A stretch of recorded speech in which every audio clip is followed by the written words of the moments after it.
So I do have to announce that you should be advised that a recording is being made at the direction of the board and that the recording may capture images and sounds of those attending this meeting tonight. 3.2, report of actions taken in closed session.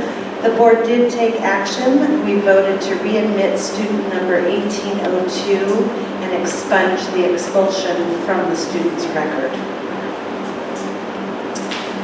Attendance roll call, President Elkishan here, Clerk Reed, Here. Trustee Lopez, here, Trustee Maxfield, Here. and Trustee Belinda. Here. Great, if everybody can stand up for the pledge of allegiance.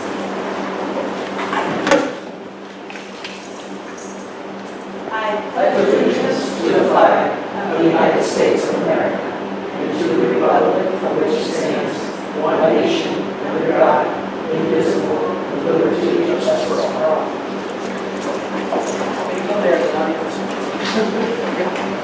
So I'm looking for an emotion to approve and adopt tonight's agenda if there's no changes.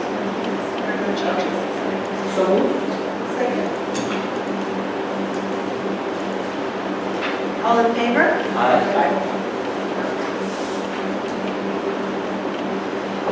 The district mission statement reads, "We are a collaborative, culturally rich educational community where rigorous and innovative curriculum prepares our students to be successful contributors to our global society." 4.1, public business from the floor on non-agendized items. This portion of the agenda allows an individual the opportunity to address the board on any item regarding board business that is not on the agenda. Without taking action or entering into a dialogue with the public, board members may briefly respond to statements made or ask clarifying questions about topics posed by the public. Your matter may be referred to administration. Individual speakers are limited to 3 minutes each. Anybody here want to speak? No? Okay, just making sure. 5.1, Director of Educational Services and HR report. Mr. Mike. Good evening. So, testing. We got a variety of topics for you tonight. We are currently giving the initial LPAC test to mostly a group of incoming kindergarten students. And what's important is that this year we've shifted it to prior to the start of the instructional calendar. And that's a good thing. It's a good thing for kids and for staff. This puts kids and staff in the testing prior to the year where they will be taken out of the classroom. So that's a good thing. And so I did a training with our para team, and then they're off doing their testing. We have paraeducators who have given the LPAC before, and before that they gave the self-test. So we have a group of really great paras, very experienced, and our kids are in good hands with them. So we have about 40 students testing, and those who are available before school, I think will be tested. And then we'll do the small number following those that need to when the school year begins. Staffing update. Super excited to announce that we are all but one position fully staffed heading into the school year. And we're staffed with great staff, and I'm excited to see them do their work in front of kids. I talk to my peers in the field that are struggling to fill positions with teacher shortage or filling with a lot of intern candidates. We have high quality candidates who have experience in the field, so we're excited about that. The position that we still have available is a 0.5 occupational therapist position.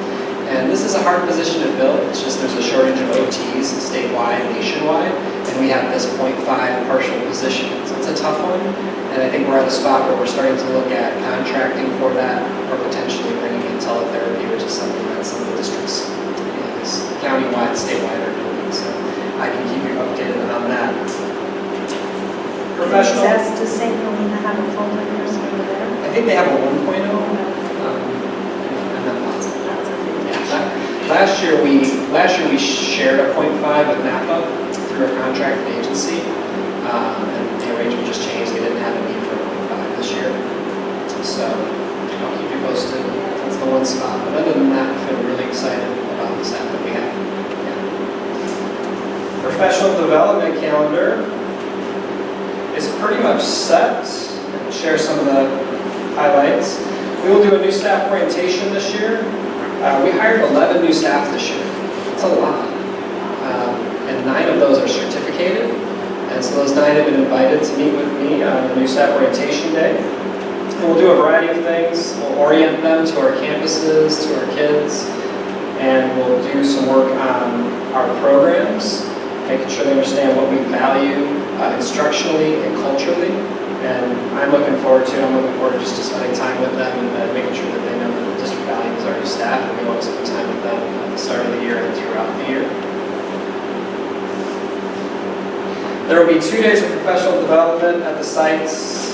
The junior senior high school will be working on restorative practices with Todd Harper, who's the trainer who primarily worked with the elementary school last year. And we'll also kind of catch up some of the staff that missed the training last year. And then the elementary school will be working on response to intervention square with Robin Noble of Solution Tree. We will do 1 district designated day, true designated day, where we'll do a variety of things. We'll do some team building with our staff with Heron Lake's rope course. This is actually a ropes course that's owned and facilitated by the County Office of Education. And they'll come up and they'll do some team building with their staff, which is important because there are some heavy topics, some mandatory trainings on that day. We'll do some big data diving with Alex Andry and Matt County Office of Education. This is our group that's been facilitating the district data leadership team. They'll kind of take that data leadership teamwork and bring it district-wide. We'll also do some work with teachers who are participating in the science adoption, and they'll get their professional development so they can start the year with the science pilot. There will be 1 full day at the sites, which is facilitated by principals. Great that staff have time at their sites with their site leadership. That same day we'll have the staff luncheon, and then teachers will have a teacher work day. And then we have April 13th, where we still are going to focus on culturally responsive instruction, and we continue to search for the right trainer that fits with our needs. I can also share with you, we talked a little bit about the science pilot. I can also share that we'll be doing an AP statistics pilot in the fall. Last year we piloted and adopted AP calculus, and we alternate AP calc 1 year, AP stats the next year.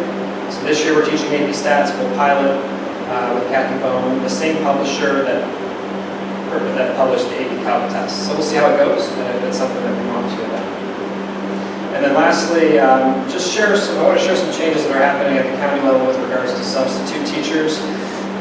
Historically, the relationship has been in this county that the County Office of Ed basically does all the intake for our substitute teachers. So if you want to be a sub in this county, someone calls me, I have to go to the county, and they do their paperwork there, and then they when they're there, they identify what districts they want to sub for. But it is pretty centralized. I think that's been a benefit to us. We don't have to do all that intake paperwork. They have changed their practice, and they'll be doing about 80% of that paperwork. And then 20% will be done at the sites. So what that means is if I'm a sub, I go to the county and do some work, do the paperwork, I do the fingerprinting, but then I have to go physically to the districts that I want to sub in. And that's going to be an adjustment for us. We will be meeting individually with subs prior to getting them in our schools. And I just share, I have some concern about the efficiency, efficiency is very important to me, that we are effective with our time. This is going to slow us down a little bit. It's going to be an adjustment for our office. So I just want to make sure you're aware of that. And we'll see how it goes, and we'll see. One of my concerns is that they physically have to come here, and what we're tracking data-wise is, they might circle, I want to sub in Calistoga, but do they actually drive up county and register with us in Southern? So we're tracking that percentage. Just something that you should be aware of. We can report back on how the year goes, but something that my office is adjusting to and paying attention to. I just wanted to make a comment about that. And Sure. I know you've been dealing with it for the last 2 years, so you know the current status of it. But I know that 3-4 years back, the county wasn't being very efficient at it. And some of the things I was hearing was that they were going and putting in all the paperwork, never hearing back. It's not that they come and fingerprint here at Calistoga, or they fingerprint wherever They they're don't. located. They fingerprint down within COE. Okay. This particular person went in and did all the paperwork at NCOE. They sent her here to be fingerprinted. They lost her fingerprints. She went back, she didn't come back. And it wasn't very efficient. At that point, I talked to Barbara Nemco about it.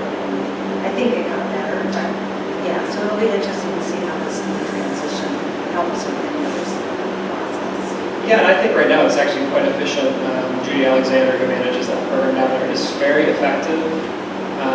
And I think we benefit a little bit as a smaller district. When someone wants to sub in Napa, they come in, they fill out their paperwork, and then Judy will say, where would you like to sub? They might say Napa, but they might also then say, I would like to sub in Calistoga as well. So I think we benefit from having it decentralized there. And I think without it, for example, if it was staff just going directly to districts, you probably get a lot more folks going to the larger district like Napa, and we might never get to see them. So, even though we pay a little bit more. well, we are comparable with St. Helena, and I have to check. I think We Napa, intentionally did that. we did that intentionally, but I think over the past year, Napa has increased theirs to match ours. I have to check. But I think we're all about level.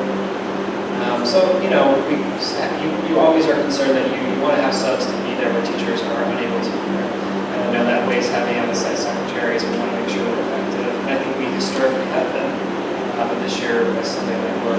Well, actually, before you came here, it was a big issue.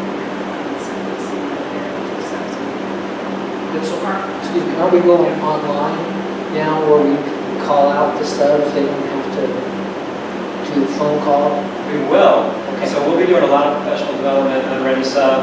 The entire county, except for Napa, will be on Ready Sub, which will also benefit us. And I think that system will benefit us in the sense that if I'm a sub, with Ready Sub, you can schedule an absence way down the line and not just have to pick up the phone.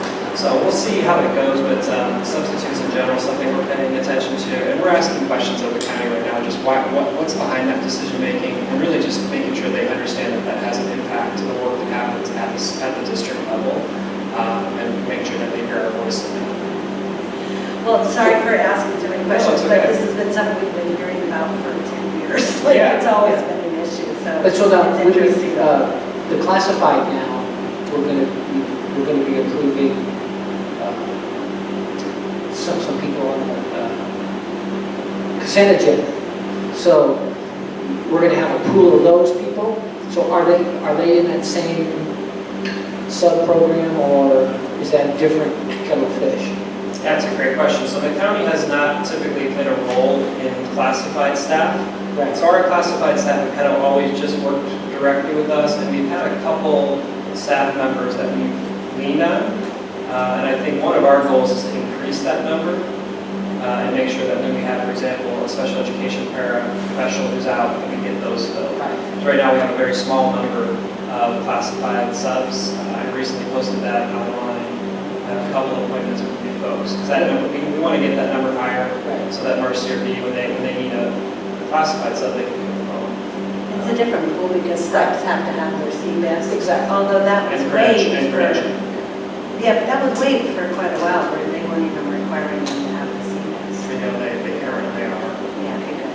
We're back to that. So we'll see. I have no bias, but I would urge the county to give some consideration to that decision making. I think some of it is recruitment too, because over the years I've said to people, you could be studying and how much it was per day. And that's actually a lot of people on board, so I think recruitment's a big thing too. Whether it's our responsibility or the office's, it's part of it. So, Michael, you talked about an impact on your office, and before you had expressed that your time was spent 73rd. Has that balanced out at all? And its impact, how will it affect you in your many hats that you wear? Sure. I mean, this decision in particular, it will just require me to meet individually with each sub that we hire, as opposed to previously we just get an email and we can plug them right into our system. Now I have to physically sit down and have that meeting every time I do sub, which is a good number of times. With regards to my office, I can keep you posted. I'm in year 2 in this role, so I know I'll become more efficient. I continue to evaluate the percentage of my time that's spent in which area. Primarily this is an HR role primarily. But the more efficient I am, the more time I have for ed services and other responsibilities. Thank you. That's it.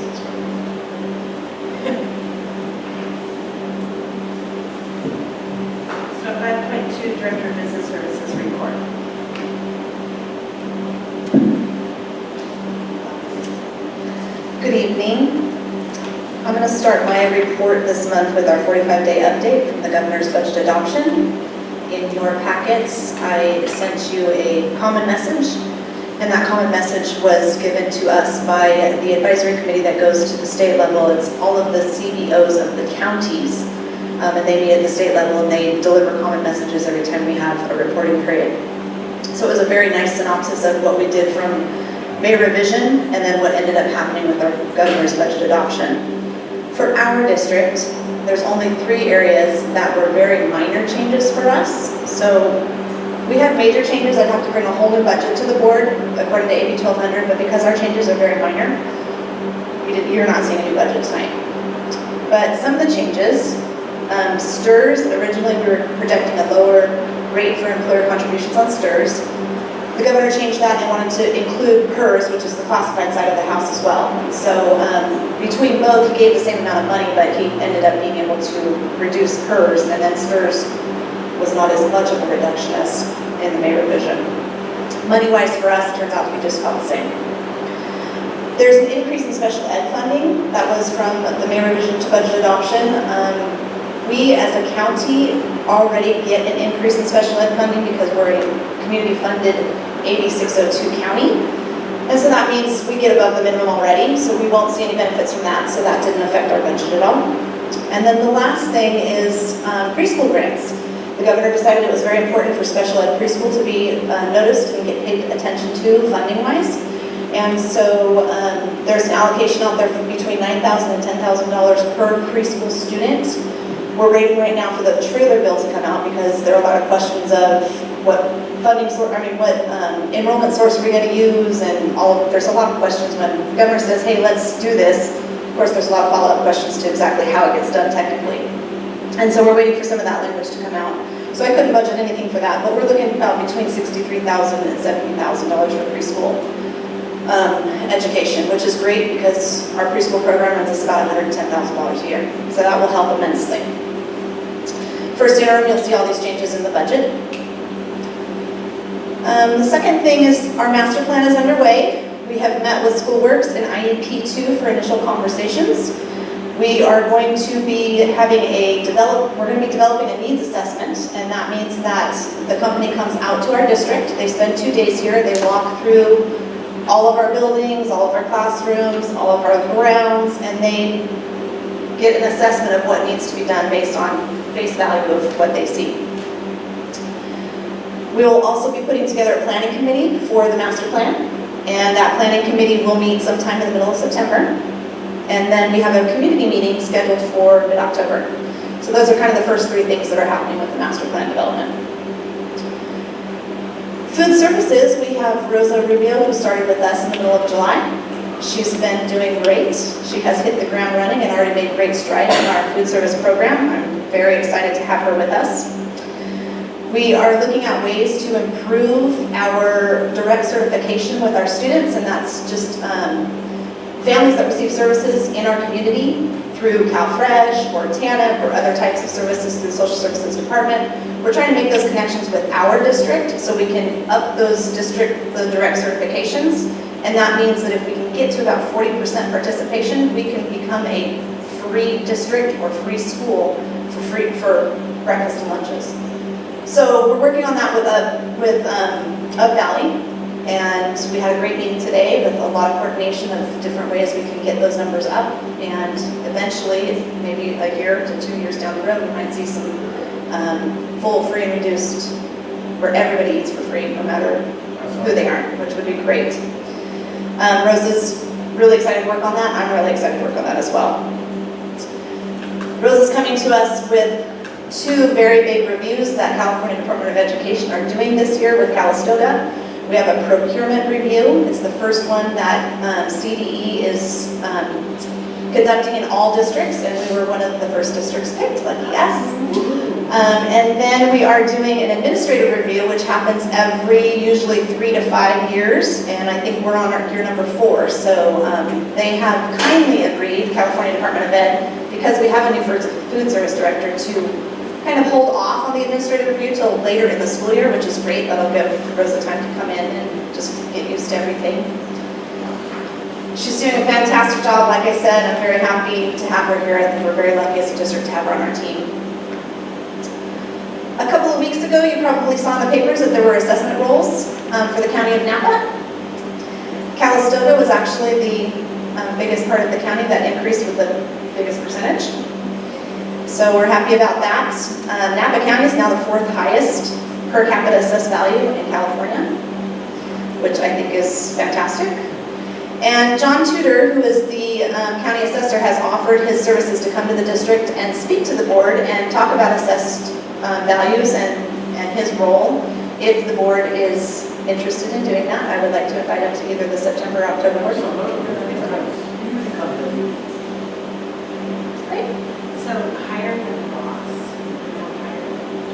Ross is Marin County, right? Oh, that's Marin we're is, the highest. we're right behind Marin. in Napa.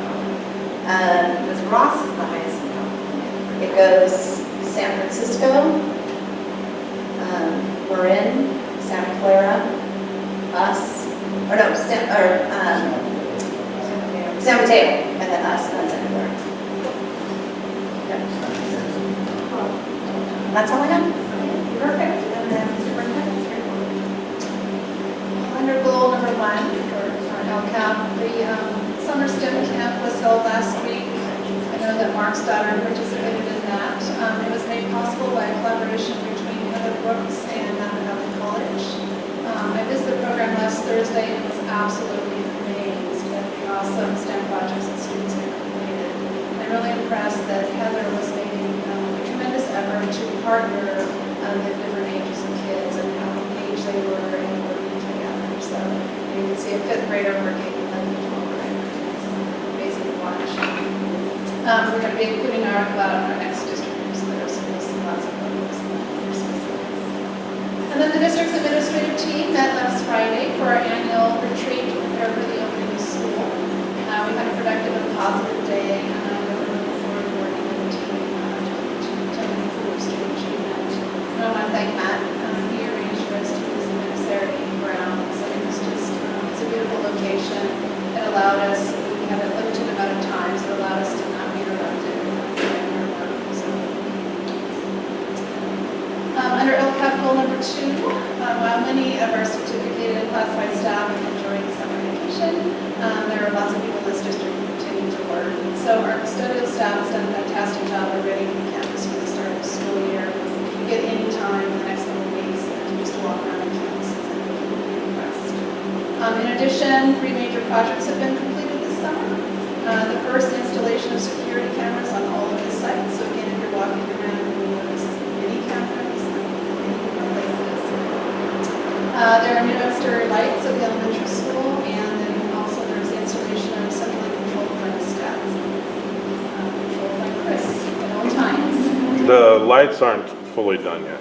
Okay, the lights are almost done. Almost done, like So I want to 75%. publicly thank Chris for managing all of those projects. Thanks. He takes a lot of time leading into them as well as managing the work that's actually being done. So thank you, Chris. Yes. Thank you.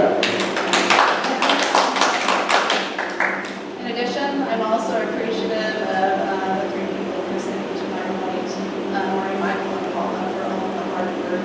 We hear lots of times during the summer as people pop in, how's your summer going? Meaning that they think that these 3 people also get lots of vacation. And that's simply not true. They're working throughout the summer months. So thank you. Under goal cap number 3, Paula has created a template for teacher websites that will be accessed to the district website. So on the 16th, Mike was talking about special trainings. Paula is actually going to be presenting a template to the teachers. So we'll have to use it. I'll give them a copy of the teacher websites. There will be absolutely. I think, just it will help having a template to start with for those people who don't know. And then I want to let you know that the district office staff and the principals have finished reviewing the draft board policies that Gamut sent back to us. And so the next step is we return them one more time to Gamut for the final printing. So we're taking them back for the September 9th meeting. Remember, that's the global adoption. So you're going to get the entire packet to approve hopefully at that meeting. And then we will begin from that point forward every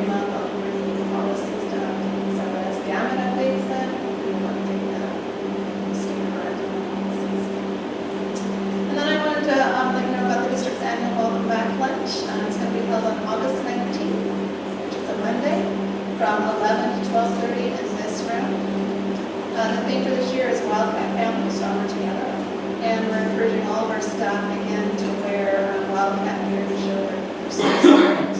I'm extremely excited about the year ahead for the Jones program. I had one, Heather Brooks and Ms. Swarn are doing a phenomenal job. The backbone of that is John with a V. I can't get his last name right all the time. But the fact that they have a plastic shredder that melts the plastic and dyes the plastic, so it'll feed the 3D printers. This is some of the accomplishments that program is doing. The laptops that they're making. I'm just baffled. I'm so happy that my child will know more about it.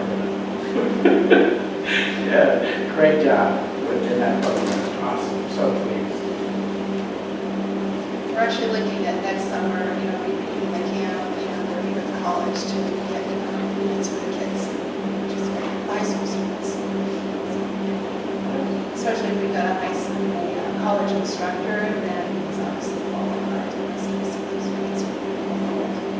That's the next step. It's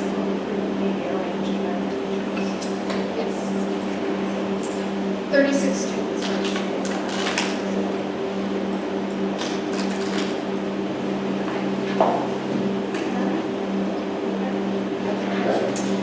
So we go to 6.1, consent agenda. The protocol actions proposed by the consent agenda are routine in nature and will be enacted by one motion.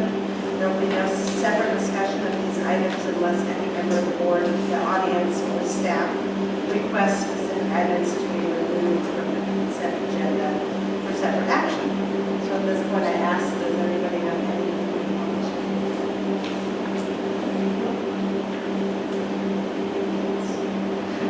Looking for a motion to approve the consent agenda. Motion to approve.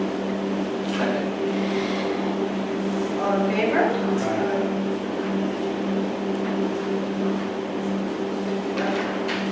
Oh, roll call vote, sorry, thanks. Clerk reading? Aye. Trustee Lopez? Trustee Mansfield? Aye. Trustee Colville? All right. Okay, 7.1, action item protocol. Protocol for action items includes staff presentation, questions from the board, public input, deliberation by the board, and voting by the board. During public input, there will be 3-minute time limit per person. So we start off with 7.2, the consolidated application. The consolidated application Con App is used by the California Department of Education to distribute categorical funds from various state and federal programs to parent offices, school districts, and direct funded charter schools. In addition to Title I and Title II funding, Calistoga Joint Unified School District has applied for Title III funding for both English learners and English education for 1920. The funding source is the consolidated application funds, bringing the district approximately $177,658 in federal funding if the Title III applications are approved for 1920. Anything else? Senator Howard? The only thing I wanted to add was the Title III funds, they can be used from anything increasing English language proficiency to family literacy outreach, and lots of things in between. So this is a great source of funding for intervention services, again, improving our EL proficiency and outreach to our community. Is it useful for funding parents? Yes. Tutoring, you could do tutoring, you could do intervention services with paras. The English Learner Program, we're applying for $43,423. And then the Immigrant Student Program is $4,895. And again, new funds, and hopefully we'll receive them, we don't know yet. This is also something that our DLAC committee looks at and reviews and talks about, and so they had their meeting August 1st and reviewed and approved also the funding application. Okay, so I'm looking for a motion to go ahead and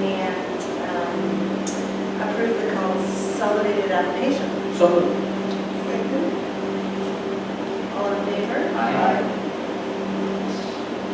Okay. 7.3. Maureen, I'm reading this because I'm just telling you, you're going to have it. This is Resolution 19-2001, new fund for adult education. Calistoga Joint Unified School District will be working with Napa Valley Adult Education Consortium beginning fall of 2019, which means the district will be receiving adult education funds in the 1920 school year. Because the district has never received these funds, an adult education fund needs to be established by the district. This resolution is simply allowing for the creation of a fund with the county auditor and county treasurer. Anything else to add unless you have questions? It's pretty straightforward. Motion to approve resolution 1920-01. Second. All in favor? Aye. Okay. 7.4, services agreement with Zoom Transportation. Zoom is a company that can provide transportation services to students for anything other than homeschool transportation. Zoom contracts out with other local companies that provide field trip transportation and sometimes get better rates than the district fee. In addition, Zoom does a lot of businesses with school districts for special education transportation. This is initially how the district would like to use Zoom services as a backup for our special education drivers. Cost is on a per mile charge for the service, and cost for field trip charges are hourly rates for drivers and per mile charges. The district would like to have this agreement with Zoom on file in case services are needed for backup, special education services, and/or to explore the option of field trip support.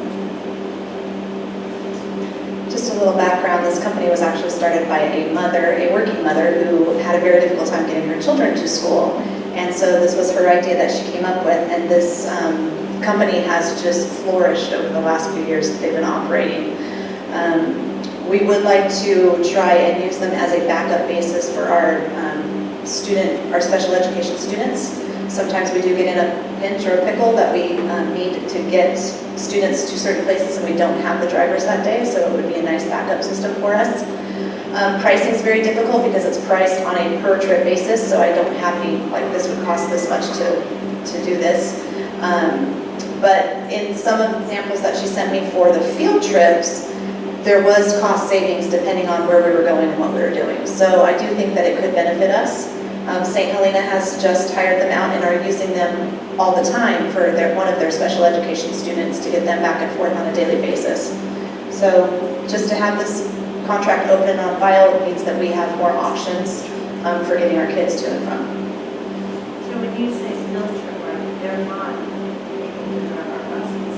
They don't drive our buses. They actually contract with some of the same companies we contract with, but sometimes at a lower rate. So Napa Valley Wine Tours, they might contract with them, and we might get a better rate through Zoom than we would get through Napa Valley Wine Tours. So, but yes, it's still, and it depends on the number of students, it depends on where you're going as to what type of transportation they provide, whether it's a big bus, whether it's a small bus, whether it's an SUV. Is it cost effective for sports? It probably would be if we didn't have our own vans, but again, that could be a backup if we couldn't get them somewhere. They cannot drive your vehicles. They're driving their own vehicles. And they are all, of course, safety is first with this company, so all of the drivers are professionally developed each year on all of the new, laws and regulations. They have to follow all the same rules we do. So they are up to date on all of the safety regulations too as drivers. So I'm just looking for a motion to approve the agreement with Zoom Transportation.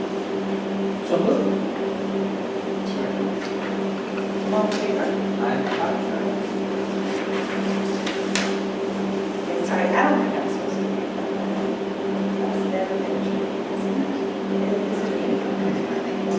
Okay, I'm stealing their thunder and build that up. Okay.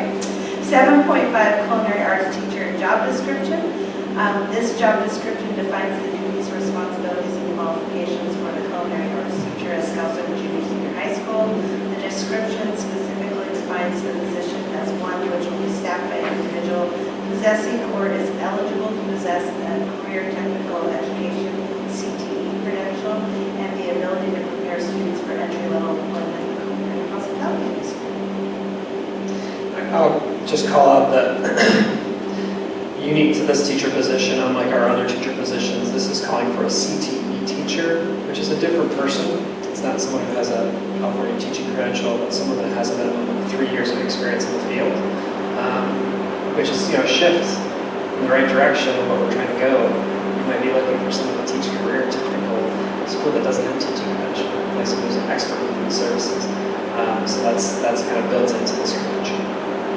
So where does one go to apply for some field that they have 3 years experience? So this is handled through the Department of Ed. It's just a different credential. For us, we work with the county to go through their protocols to establish that experience exists. And there are additional requirements to actually get the credential. It doesn't require the same types of things that a typical teaching credential does. So I am looking for a motion to approve the culinary arts teacher job description. Second. Thank you. All in favor? And then updated hourly salary schedule. This updated salary schedule contains the hourly rate for district administrative support and school administrative support, which were previously listed on the management salary schedule. It also lists an updated teacher induction mentor stipend rate. Yeah, I just want to point out why we created this schedule. It's important that anytime we pay an individual that we can point to a salary schedule. This keeps us compliant with STRS and PERS regulations. So we created this schedule to make sure we're capturing any rates that we're missing. So that's what this is. This is just a few minor updates to that. Just maybe tell me about the teacher induction. Yeah, so we have a rate that's for the teacher induction mentor that our teacher gets paid. And this just updates that rate to $1,500 or for the year or $750 for the semester. Yeah, so it would be typically one of our teachers that's mentoring one of our teachers who needs that support as a new teacher. Yeah. So I'm just looking for a movement to approve the hourly schedule.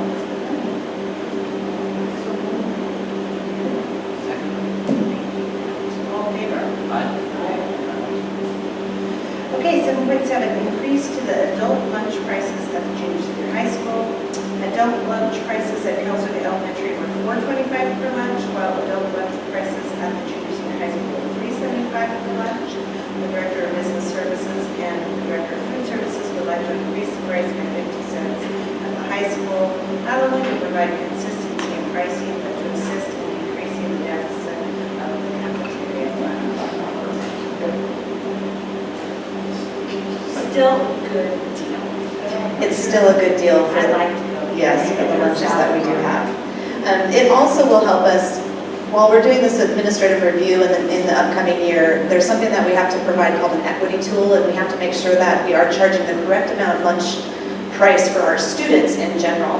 And I know that we're probably not going to meet that because our prices are pretty low for our students. And so by raising this and going up to $4.25, it also allows us a little wiggle room when we have to increase our student lunch prices probably next fiscal year. So that is another good reason. But it really does only bring us probably a couple $100 more to our cafeteria fund. Okay, so I'm just looking for a motion to approve the increase at the high school as presented. Well, before we go on, should we raise it?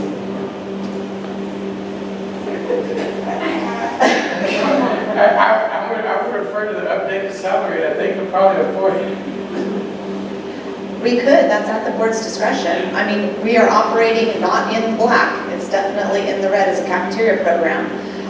My recommendation would probably be to give it another year, and if we do have to, at the time we raise student lunches, continue to raise adult lunches, do it at that time.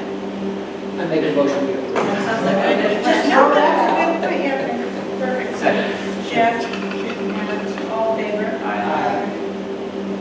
Okay, 7.8, Council of Junior Senior High School Master Schedule and Bell Schedule drafts. So exciting. Current drafts of the 1920 Council of Junior Senior High School Master Schedule and Bell Schedule. Go ahead, yeah, tell us about this. Well, first, these are actually loaded into the online system on Board Docs, but I've also given you hard copies so you can have it in front of you. It's a little bit easier to read, especially the master schedule. First, it's not atypical for a master schedule to be worked worked on all summer long because the master schedule depends on staffing. So just your approval of a culinary arts teacher tonight will allow the high school to move forward with publishing the master schedule. So we now have, as Michael said, all of our staff in place for the junior, senior high school. I want to draw your attention to, there are just a couple of new things on this schedule in comparison to last year. The first is that we have 3 new staff members, Haley Huff, Steve Morgan, and Sarah Thompson, who will be joining us this year. Excited about all 3 of those hires. I think Michael and the team did a great job in their selections. And as far as courses, Sarah Rake, who is teaching Intro to Computer Science, that's a new course this year. And then Jeremy Grove is going to be teaching Introduction to Organic Gardening again. That course we did not offer last year just because the schedule didn't allow him to teach science the entire time, and also was taught math. So I'm excited to have that back on our schedule so the kids feel like it us. And then in addition to the master schedule, I have a document for you that has a lot more changes than last year. This is the proposed 2019-20 mill schedule. As you know, there has been a lot of discussion during the course of the last year regarding returning to a block schedule. So we did a traditional 7-period day last year. We had lots of input from both staff and students that we needed to consider going back to a block schedule. That was better for student learning. So what you have before you is a collaborative effort from the site principals, the teachers, and the district office staff as well. It reinstates a block schedule. This is a different block schedule in some ways than the block schedule 2 years ago. It's also important that it meets the instructional minutes requirement, so that's where Maureen's help came in. Sure we do that required number of minutes. I will start with Monday. That is a traditional 7-period day.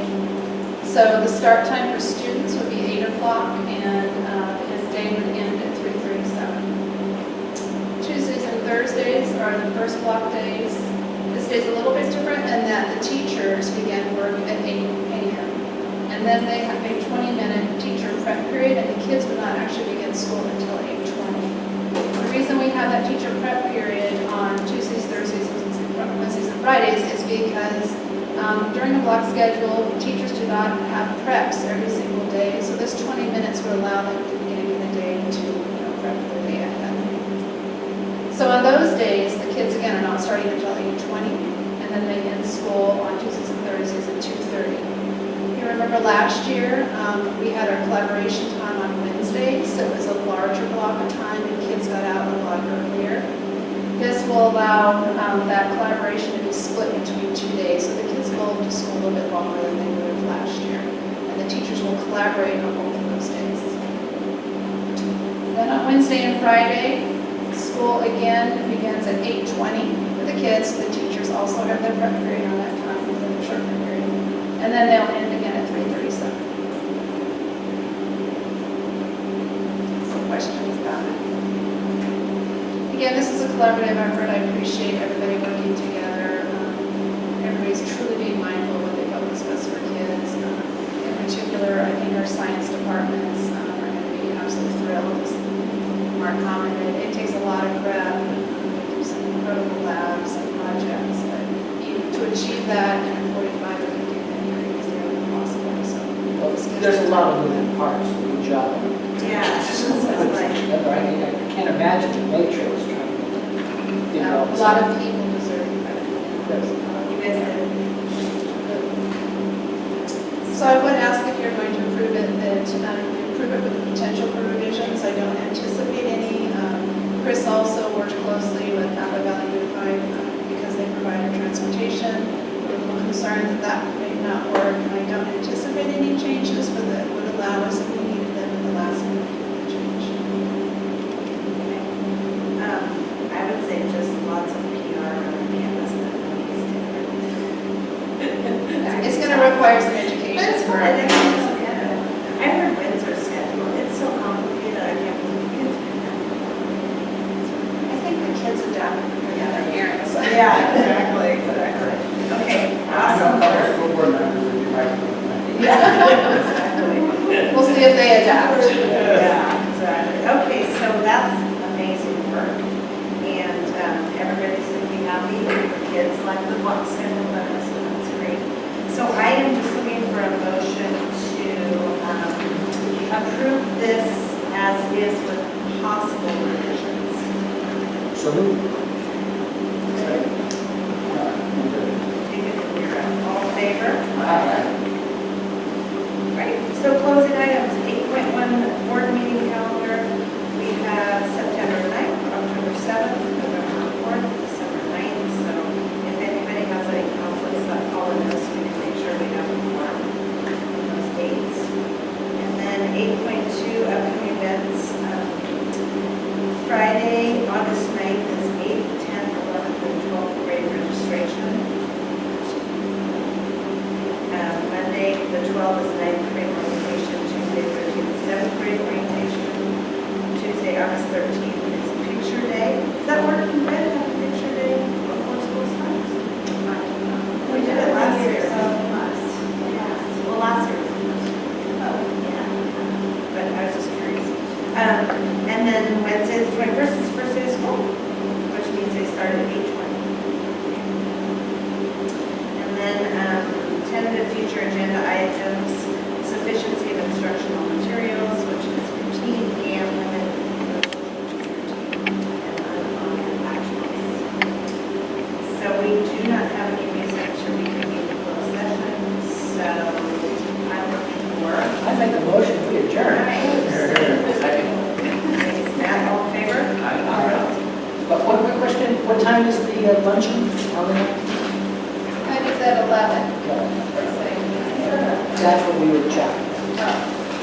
We didn't get gavel. No, we need to get. You can get what? Gavel.